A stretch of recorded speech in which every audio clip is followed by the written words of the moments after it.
Good morning, Ruth. This is day 64, I believe, of your chapter um, 43. And I know you're so tired of me and these day countings, but I just believe this is chapter 43 is going to yield something very different in your life. So I'm going to just keep moving. So the other day, you came to my room for about 5 minutes. We had a chance to talk. And I think we had a chance to talk. Unconditionally for about 5 minutes before it kind of went negative. It went south. The one thing you said to me when I said to you about, I was so excited to tell you about the Sinclair method, and you said, well, does it tell you how you can help in terms of the problems that you caused to me? And I was just like, okay, so why is she going there? And we're dealing with her. She's an adult now. We can't be dealing with whatever she think I did. Interesting. So the next night I do my uh, search for things to help Ruthie. And what did I see? What flashed in God? I'll tell you, these things are God sent. The Sinclair method I know was sent by God, but we'll talk about that later. But what was also sent by God is black mothers hate their daughter. And I said, what the hell is this about? So I listened to the podcast between the two black women. Both of them have real issues with their mommy. Um, and I shared it with you the other day. So I said, let me look some more information up on this lady and her. I listened to their talk. I had mixed feelings, but she said a couple of things that did pull my heart. And that was how, when she watched Mommy Dearest, and how the woman, when she was only 7 years old, and how she watched how the lady treated her.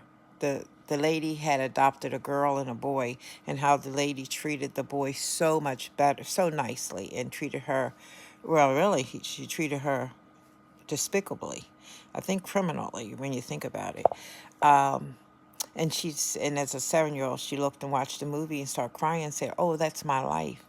And I don't know why. I don't know why. I just started thinking about when I took Larry to see Littlefoot. I keep calling it Littlefoot. I forgot the name of the show, the dinosaur show. I don't know, with the mother and her little boy. And I don't know why that came in my mind. It's so crazy. But that was like a showing the really closeness of me and Larry's relationship. And I even thought about, I was sharing this with Cameron yesterday he was taking me to the thing, because I was telling him about the video and how I really felt you were validated. I said, Ruthie really was validated in how she feels about me treating her differently than I treated Larry, or treating Larry better than I treated her, when I always thought I did so much for her. I always thought I did a lot for all my kids, but not enough, I guess. So then I thought about when I told him when we were at Mom's house once and Papa was there, and Papa saw a picture of Big Larry, and he said to little Troy was, I mean, like a 2 year old then, maybe three, and he said, "Who's that?" And little Larry said, "Oh, that's Ruthie's daddy." And then when he said that, it hurt me so bad, because I always felt as though Larry treated you, real special, more so than him, and had something against little Larry. But anyway, that's just and I said maybe that even made me even work harder to do things for little Larry than I should have, and over Ruth. I don't know. I don't know what the reasons are, whether they're valid or not. All I know is that little Larry was two, and if he was two, then you were three. If he was three, then you were four, and then neither one of you had anything to do with your parents having issues. And you certainly didn't have anything to do if I had issues with my mother, which I may have had. I had to that video with that girl that I posted in your Facebook. I mean, not in your Facebook, sorry, but I posted in your text. You need to really go through it. You probably get more out of it than I did, but it really made me think. At first, I really thought they were over. Because I just don't believe black mothers hate their daughters. But I said, why does it look like that to them? Why does it look like hate? I say, I could see, yeah, we have a golden boy. We treat our sons better. We treat our sons different. And I just think that has everything to do with racism against black boys, and because of it, black mothers really, like Kunjufu said, and I never will forget this as long as I live. Black mothers raise their daughters and love their sons, and I know that for a fact because that's what my mother did. I really feel as though we were raised, and I do think there's a caveat with me within my sisters didn't have, and that was that I'm Cornwallis's daughter, and Cornwallis's represent a lot of hurt for my mother. So that's something I'll get into later. So maybe I do come into a relationship as a mother who's bringing in hurt from my own being raised because of the hurt that my mother experienced. And I just think we got to deal with that one day, but real soon. But I just want you to know that I do believe there is a black mother wound that daughters have to face. Not all, but these women feel it, and these women in this community feel strongly about it. And I think you deserve to be part of that community and try to heal along with them and get the support you need in that community. And I just believe that one day you and I are going to resolve this problem we have. And we're going to both face it. I'm going to face it and I'm going to deal with it. And you will too. I really believe that. I'm going to send you, there's a 6-week intensive that started yesterday. I'm going to send the information to you and try to, if you're interested, I will help you get enrolled with it today. And that could be your day 64 goal. Just get enrolled in that. And start working on that because you do have to deal with your hurt more so than this court case. Because until you can deal with your hurt and start the healing with some of that, you're not going to be a really effective mother. And you don't want to take it to a new generation. You know, Hannah's gone through enough, but she loves you so much. So you just need to build that love for your girls.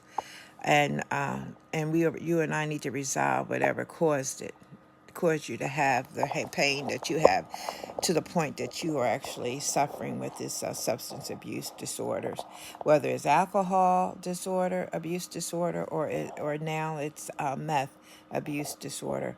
You're going to overcome them both. I just know that. But let me just bring that to a close and move to another subject, and that's this court case. I don't have a strategy outside of the fact that you have to accept the fact that, okay, you have to accept the fact that there is some issues with you. Check your email. I sent you a journal that I have been writing about your journey with Maya since the day she was born to the day of that date that I signed off on it, which was about last April. I know that DHS has that guy who was that whatever was going on with y'all, I did end up sending that to him. So I just want you to know what DHS has. So I want you to, if you have not come across it, I want you to go through and read that. Not DHS, I'm sorry. Children and Youth has it.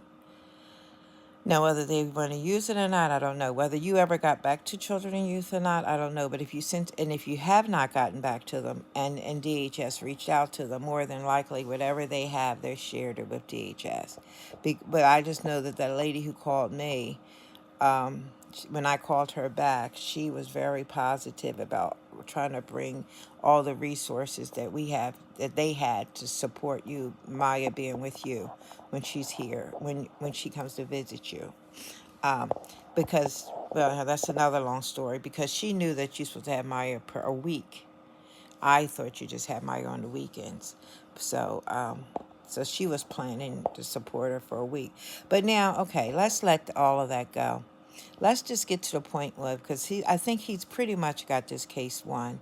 He's going to have primary custody for sure, because you don't have, because you do have a documented substance abuse disorder situation with the alcohol for sure, and it's active, and it's all the police records shows it, everything shows it, so there's no way getting around it. and you don't have any documentation to show that anything different. Now, so so I don't know. I don't think you have a therapist to say that you no longer. Um, so you have to go there with that acceptance, the fact that you have a you can say alcohol abuse, alcohol use disorder. You could be use your words carefully, and that you are working with it. So that's the next thing you have to do. You have to document that. That place in Norristown, I don't know, can you trust them or not, but you need to document it, or whoever can get you started on the Sinclair method, and you can document it. If you can go to court documenting, showing that you have, that you're having, addressing the issue. That's the important thing, is that you're addressing the issue. Do not go there with this whole thing against trying to take him down with a whole lot of criminal stuff that you think he's doing or that he might be doing or whatever, because it's not going to work. All it's going to make you look crazy and make you feel worse when you leave there. So go there, humble and accepting to the fact that yes, I need some help. I'm getting the help. I'm getting the therapy I need. I'm working through a family therapy with my mother. I'm actually living with her now, and our goal is to do this therapy together to accomplish a goal. So I do want to make sure that I have my weekends visits with Maya. Now the courts may say they want supervised, and if they do, just say I'll be there with my mother at my mother's home. She can just supervise.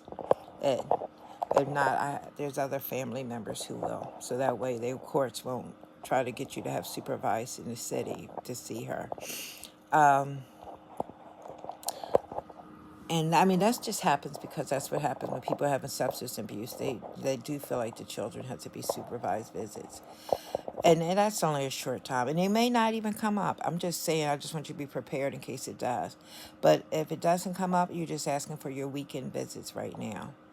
And let them know, say, I will let you know, I will let him know when I'm not going to be available, because I do plan to relocate to Florida, and at that time, I will relinquish my supervised visits, and I will be coming to the court asking for um, her to spend her summers with me.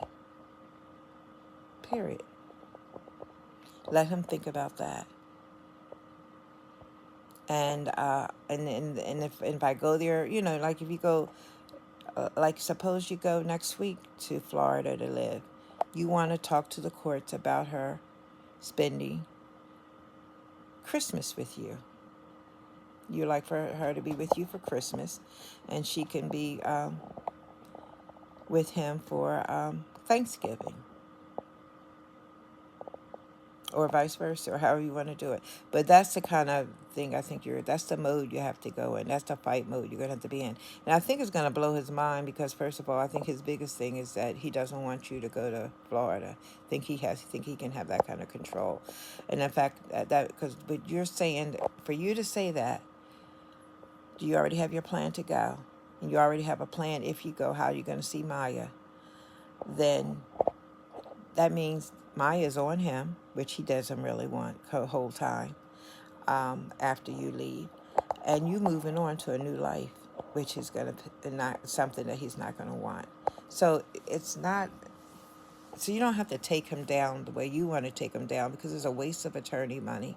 Because that money you're going to need for your trip, and it's a waste of it's futility trying to take a criminal down. If in family court, it's not criminal court, and DHS don't give a hoot, and neither does children and youth really, unless they know undoubtedly that there's something happening that's unsavory in the house. But that's something the judge had already working on when he asked for the psychological. I might bring that up, that the judge asked for a psychological, and it seemed like the city is so far behind that can't be done. But I just believe that he should get the psychological done, even if he has to pay for it to be done. so that so it doesn't, you don't have to wait in a long line for the results to come. If you're going to send my child to him full time, I would like for the psychological to get done, and that he be willing to pay for that to be done by an independent attorney. And I mean, not attorney, a psychologist, and you could pick the psychologist, and he just pay for it. That way, it's not a long wait, and Maya will be somewhere that we know is safe according to the judge's screening of the psychiatric order. That's the only thing I would ask for on Monday. Um, and that's it. Is that it? I think that's it. Oh, the last thing is, yeah, I want you to get the Sinclair method. Did I say this? I don't even know. But I looked it up with meth, and it's actually the naltrexone is also used for meth. So it's not going to bother you if those are the two things in your system. It actually will help with both the alcohol and the meth. All right. Shalom, shalom.